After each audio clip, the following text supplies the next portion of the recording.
Already running, this is Eternal Blade, and today we'll learn how to recolor Photoscanned miniatures using Photoshop in a much easier way, as the UVWs are usually pretty terrible.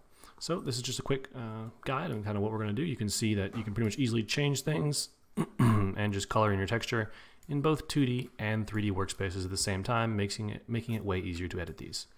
So let me just close this out and I'll show you how to do it from scratch. The first thing is you want to grab your 3D miniature, and these are typically OBJ files. So in this case, we're going to just go hunt one down in a different window. So let's say we're going to use a red battle mage for this instance. So I've got my window open. You're just going to drag and drop your OBJ into Photoshop. A little window pops up. I haven't really found the width and the height matter, but let's just go 2048 by 2488 for now. Okay, your 3D image pops up, and you can rotate around it if you want, or you can just drag and rotate around it like that. But there's no texture. To do that, go to the 3D tab, hit this PS3D default, where it says diffuse, click, and press replace texture.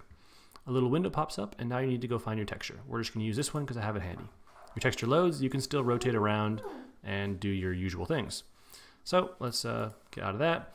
Now let's see, how do we edit the texture? Well, you go to that same PS3D default, hit your diffuse texture, and go to edit texture.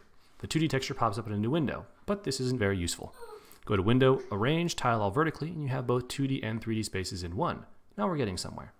So what you want to do here is go to layers, and typically you want to recolor a miniature. That's the primary purpose of this.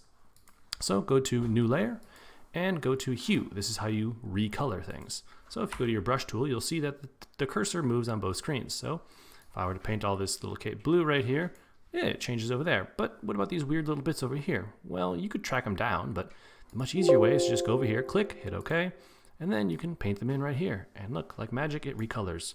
And you can still go in, you can zoom, do all your regular things that you would in 3D, and it's just way easier to repaint a texture this way. Now sometimes you'll have some oddities. Just change your brush size, move around a little bit, you'll eventually capture them.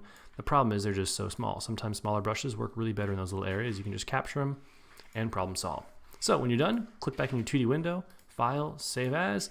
You typically want to save them as a JPG or a PNG. Save it, and when you load it into Tabletop Simulator, you'll be good to go.